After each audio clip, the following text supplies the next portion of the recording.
Sir मैं 17 से 18 साल हो गई। मैं एक मनोचिकित्सक की मेडिसिन ले रही हूँ। मैं पहले बहुत डिप्रेस थी। अभी मैं एक टीचर हूँ, गवर्नमेंट टीचर ऑफ राजस्थान। अब मुझे यूँ लग रहा है कि मेरी स्मृति धीरे धीरे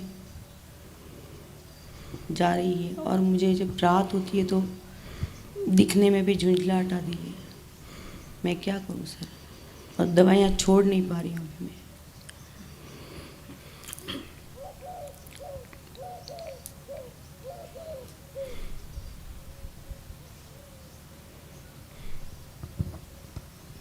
दवा जब तक लेनी पड़ेगी ले लो, लेकिन साथ साथ जो योगिक प्रैक्टिसेस है उससे आपकी मेमोरी पूरी ही ख़त्म न हो जाए, इससे बचना भी तो है। तो आप डॉक्टर किशोर से मिल लीजिएगा बाद में, यहाँ पे हैं वो, तो आपको सब बातें बताएंगे कैसे करना है वो सब। सर प्लीज़ नाम एक बार फिर। डॉक्टर किशोर यहीं मिल जाएंगे? यहाँ ही है, खड़े हैं, देखो हम लोग दिखाएंगे, स्टेज पे ही है।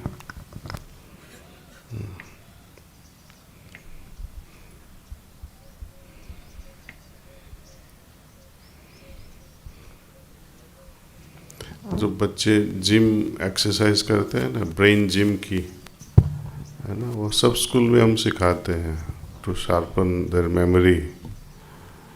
जैसे जैसे हम बड़े होते हैं तो राइट और लेफ्ट ब्रेन का कोऑर्डिनेशन कम होता जाता है, इसलिए मेमोरी भी सफ़र करती है। तो राइट एंड लेफ्ट ब्रेन का कोऑर्डिनेशन के लिए एक्सरसाइज बताते हैं, वो भी बताएंगे, है ना। जैसे हम बड़े होते हैं ना, हमारी याददाश्त भी कम होती जाती है, सबकी ये प्रॉब्लम है। वो रिटेन करना बहुत ज़रूरी है। और ये एक्सरसाइज बहुत ख़ास नहीं है। कोई है ब्राइटर माइंड चाइल्ड हियर? नहीं तो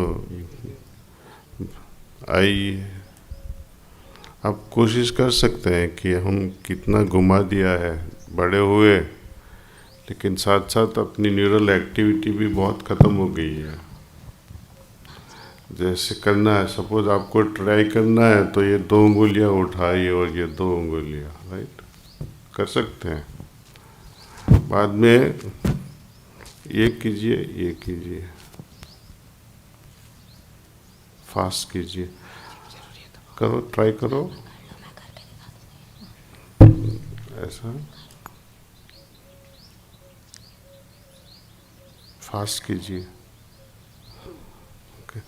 ये मेरी बताएगी अभी। कहीं जाना नहीं, आप टॉयलेट टब पे बैठे हो ना, ऐसा ही करते रहना से तो इसमें शर्माने की बात है, ये करो और अपना ब्रेन बहुत सुपर चार्ज हो जाएगा। आप सबको ऐसे केज बनाना है, अपने फिंगर्स ऐसा को ऐसे होल्ड करना है 10 टाइम। 10 टाइम सब क्लॉकवाइज करेंगे, आगे की तरफ धीरे धीरे मूव करेंगे, फिर पीछे की तरफ। ऐसे करके सारी फिंगर्स पे करना है।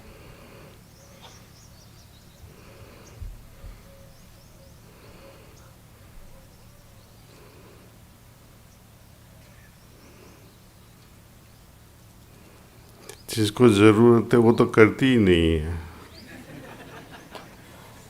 तेरे लिए तो ये सब कर रहे हैं,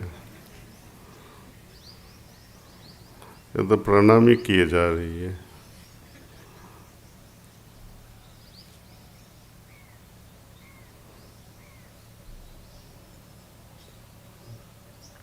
बच्चों को भी सिखाइए आप ये सब। अब आप सब अपना right hand 5 time up and down करना है, और जो लेफ्ट हैंड है उसे पेट पे राउंड करना है 5 टाइम, घुमाना है। फिर दोनों हाथों को एक साथ करना है।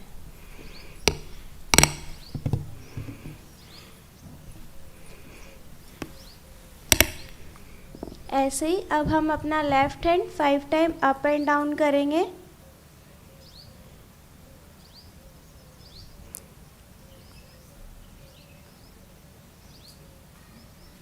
और अपना राइट हैंड पेट पे 5 बार घुमाएंगे। फिर दोनों को एक साथ करेंगे।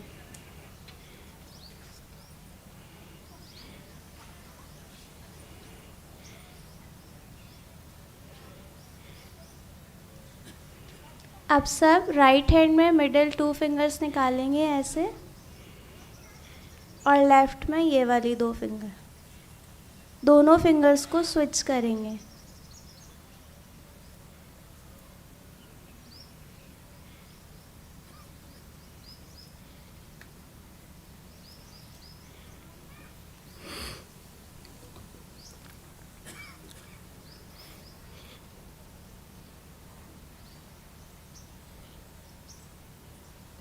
तेरी सब याददाश्त जाने वाली है, सब ये ऐसा करती है।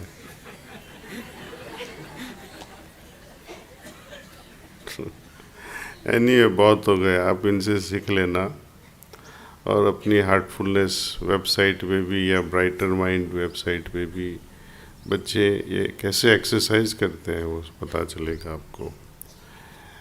जब राइट ब्रेन में कुछ स्ट्रोक होता है ना, तो आप देखते हैं क्या होता है, लेफ्ट पार्ट पैरालाइज हो जाता है, लकवा हो जाता है ना। और जब यहाँ कुछ इंजरी होती है अंदर ब्रेन में, स्ट्रोक होता है, तो हमारा राइट साइड का बॉडी पैरालाइज हो जाता है, लकवा हो जाता है। तो जब राइट और लेफ्ट हैंड से हम कोऑर्डिनेशन करेंगे तो ये पार्ट ऑफ द ब्रेन वो भी सीख लेता है। हमारी याददाश्तें हैं, वो पार्किंसन डिजीज़ है, एपिलेप्टिक केसेस है, उसमें भी क्योर होना तो मुश्किल है, लेकिन उसको रुक सकता है। मेमोरी डिग्रेडेशन कम हो सकता है ऐसे।